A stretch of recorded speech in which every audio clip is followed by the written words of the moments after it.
വായിച്ചു പോയി കഴിഞ്ഞാൽ നമുക്ക് സങ്കടം വരും അല്ലേ? കാരണം കൃത്യമായ മാനദണ്ഡങ്ങൾ യേശു അവർക്ക് കൊടുക്കുന്നുണ്ട്. നിങ്ങൾ ദൈവവചന പ്രഘോഷണത്തിന് പോകുന്ന മുമ്പ് മടിശീല കരുതരുത്, സഞ്ചി കരുതരുത്, ചെരുപ്പ് ധരിക്കരുത്, അങ്ങനെ കൃത്യമായ മാനദണ്ഡങ്ങളൊക്കെ കൊടുത്തിട്ടാണ് യേശു തന്നെ 72 ശിഷ്യന്മാരെ ഈ സുവിശേഷ പ്രഘോഷണത്തിനായിട്ട് സുവിശേഷ വേലയ്ക്കായിട്ട് അയക്കണം.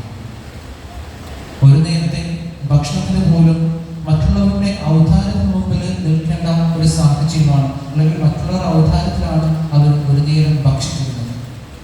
അതുപോലെ ചെരുപ്പ് ധരിക്കാൻ പാടില്ല എന്നുള്ളതുകൊണ്ട് തന്നെ ചെരുപ്പില്ലാതെ കുറേ ദൂരം നടന്നു കഴിയുമ്പോഴത്തേക്ക് അവർ കാലുകളൊക്കെ പൊട്ടി അതിൽ നിന്ന് രക്തമൊലിക്കുന്നുണ്ടായിരുന്നു. അതുകൊണ്ട് തന്നെ അധിക ദൂരമൊന്നും അവർക്ക് സഞ്ചരിക്കാൻ സാധിച്ചില്ല.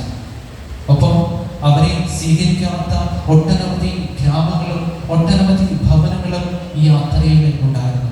അങ്ങനെ അത്യന്തം സങ്കടകരമായ ഒരു യാത്രയാണ് ഈ ശിഷ്യന്മാർ ഈ ദൈവവചന പ്രഘോഷണത്തിനിടയിൽ നടത്തുന്നതെന്ന് നമുക്ക് കാണാൻ സാധിക്കും.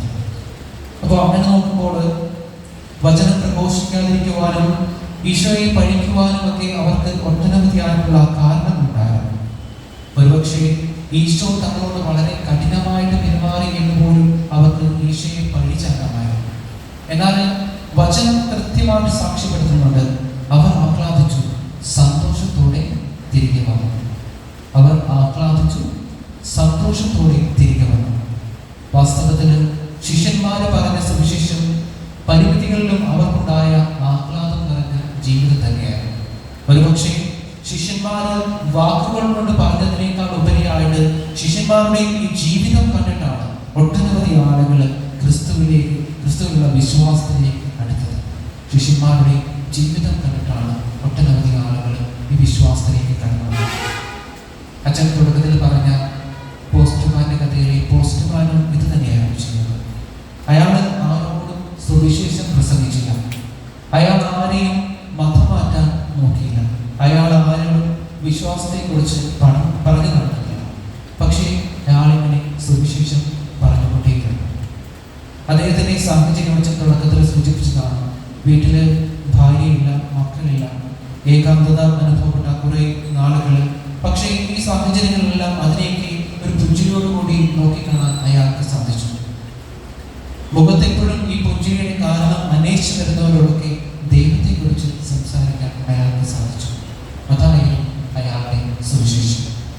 യഥാർത്ഥ സുവിശേഷ പ്രഘോഷണം എന്നത് പ്രസംഗമല്ല, മറിച്ച് ജീവിതത്തിന്റെ സാക്ഷ്യമാണ് എന്നത് വ്യക്തം. ഒരു വ്യക്തി തന്റെ ജീവിതത്തിൽ അങ്ങേയറ്റ പ്രതിസന്ധി നിറഞ്ഞ ഘട്ടത്തിൽ പോലും ദൈവത്തോട് ചേർന്നിരിക്കാൻ തീരുമാനമെടുക്കുമ്പോൾ, ഇനി ഞാൻ ദൈവത്തിന്റെ കരം പിടിച്ച് മാത്രമേ മുൻപോട്ട് പോകൂ എന്ന് തീരുമാനമെടുക്കുമ്പോൾ അവന്റെ ജീവിതം തന്നെ സുവിശേഷമായി മാറുന്നുണ്ട്. ഫ്രാൻസിസ് അസീസി തന്നെ ശിഷ്യനായ ലിയോയോട് ഈ സുവിശേഷ പ്രസംഗവുമായിട്ട് ബന്ധപ്പെട്ട ഒരു വലിയ ഉപദേശം കൊടുക്കുന്നുണ്ട്. ലിയോ, നീ പോയി സുവിശേഷം പ്രസംഗിക്കുക, ആവശ്യമുണ്ടെങ്കിൽ മാത്രം വാക്കുകൾ ഉപയോഗിക്കുക. ലിയോ, നീ പോയി സുവിശേഷം പ്രസംഗിക്കുക, ആവശ്യമുണ്ടെങ്കിൽ മാത്രം വാക്കുകൾ ഉപയോഗിക്കുക. പ്രവൃത്തി കൊണ്ട് സുവിശേഷം പ്രഘോഷിക്കുക എന്ന് ചുരുക്കം. നിങ്ങൾ ഇവിടെ ഇരിക്കുന്ന ഒട്ടുമിക്ക ആളുകൾ ഒരുപക്ഷെ ചിന്തിക്കും, ഈ സുവിശേഷ പ്രഘോഷണം എന്ന് പറയുന്നത് ഈ അച്ഛന്മാരുടെ ജസ്റ്റിസിനെ മാത്രം ഉത്തരവാദിത്വമാണ്. എന്നാൽ അങ്ങനെയല്ല. ജ്ഞാനസ്നാനം എന്ന കൂദാശ വഴി ക്രൈസ്തവ വിശ്വാസത്തിലേക്ക് കടന്നു വന്ന എന്റെയും നിങ്ങളുടെയും ആധ്യാത്മിക ഉത്തരവാദിത്വം, സ്പിരിച്വൽ റെസ്പോൺസിബിലിറ്റി ആണ് മറ്റുള്ളവർക്ക് വിശ്വാസം പകർന്നു കൊടുക്കുക. എന്റെ മുമ്പിലായിരിക്കുന്ന എന്റെ സഹോദരന് ക്രിസ്തുവിനെ പകർന്നു കൊടുക്കുക എന്നുള്ളത്